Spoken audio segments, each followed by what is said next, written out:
Alright, good morning. I've had a lot of questions, so I'm going to do a detailed video and point out each thing that's wrong with it. Right here, this thing right here, this is the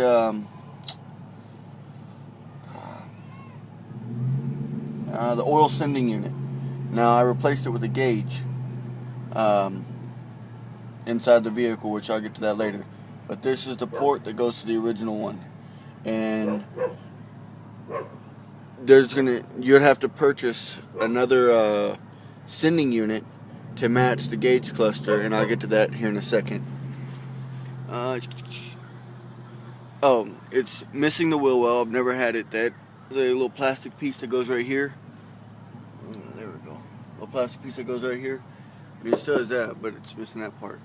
The pieces that go along here, I've still got those, but I ain't done them, so it's easy to change the oil. It has a dent right here. There you see it.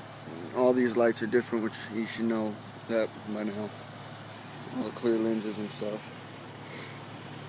And this chrome ballast. It's two separate pieces. Okay.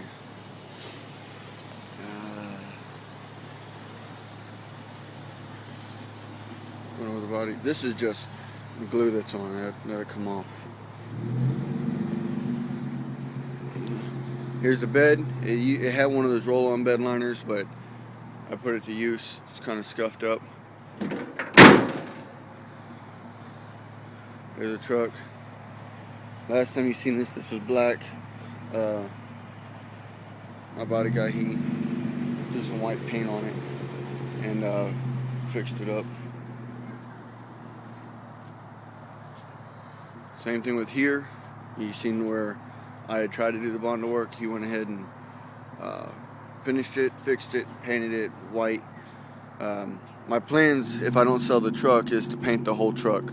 So that's why we just painted it white with regular rattle can. There's still this. Let me try to get a good shot of it. No, these aren't holes. This is just where he started sanding it down.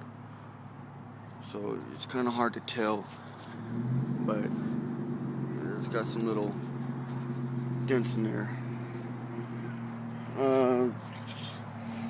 This wheel well I took out. I've got it in the garage. I put it in. You can tell. I'm looking at.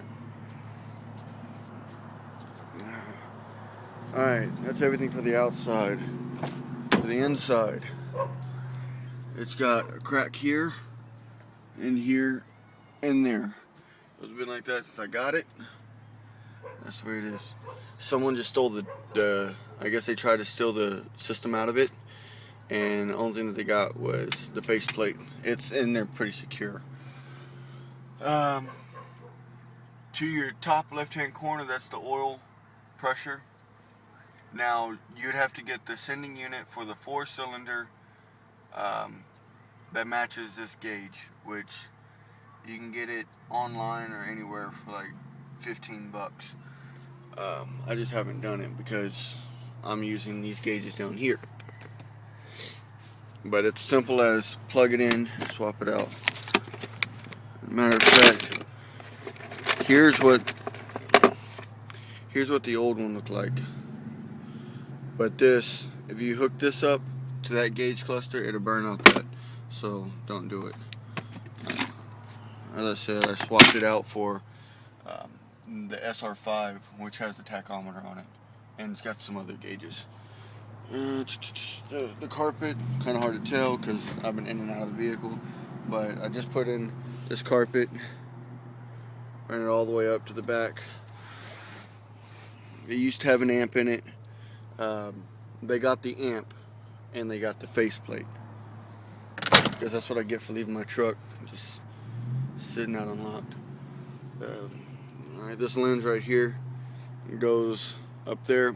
What I done was installed this out of a 4Runner, and I hooked it up where, like, if you open up that door, it'll turn on that light and this light. And same with this. and it's wired right here. I just couldn't find a matching light like that one to go on this side. So if you wanted to replace it with 2 other lights, it's all wired up for that.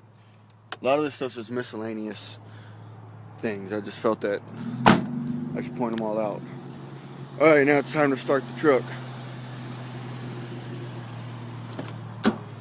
If you know about Toyotas, it's got the clutch start cancel. Oh, the key's gotta be on. Make sure it's in neutral. Push the button. Starts up.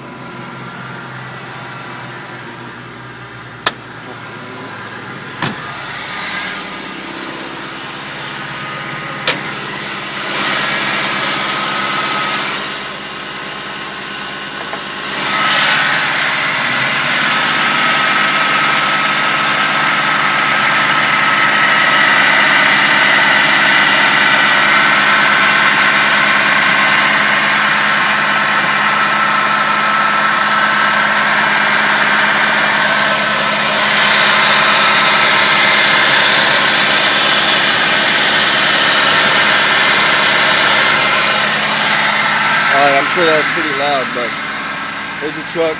It runs fine. I just took it on the highway. I haven't put many miles on it since we put the motor in it, but it'll do 85. It'll get up and go just like it should because we got the 488 gears. It allows us to do that. That's, as you can see, that's just frost. That's not smoke.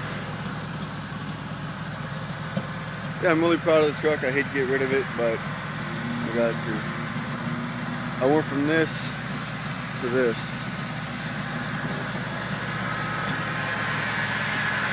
Oh, one other thing. These lights, one of them goes to blue lights inside the headlight. It's not really my thing, but my buddy wanted to install it. And the other one is for the fog lights up front, and they both work. The little latch that goes on here is busted off when they broke in, but it's inside the glove box. It just has to be like glued together and put on there. Oh yeah, the rips. 1, 2, 3. This thing's really dirty because, you know, my coveralls get greasy when I hop in. 4. I'm trying to think of anything that is wrong. Oh, the alignment. See if you can tell. If you look at the tire, it looks like it's canted out a little bit. And this one is canted that way a little bit.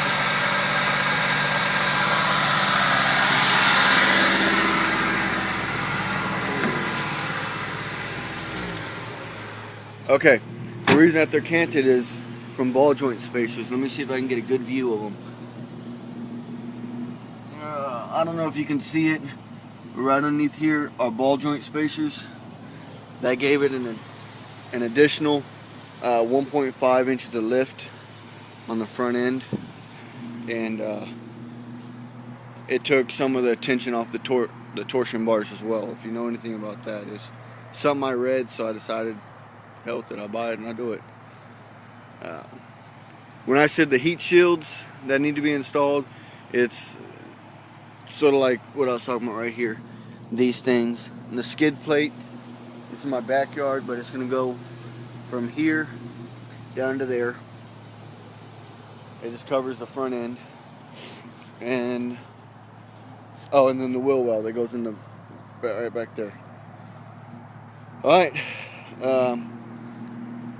Let me know what you think. Thanks.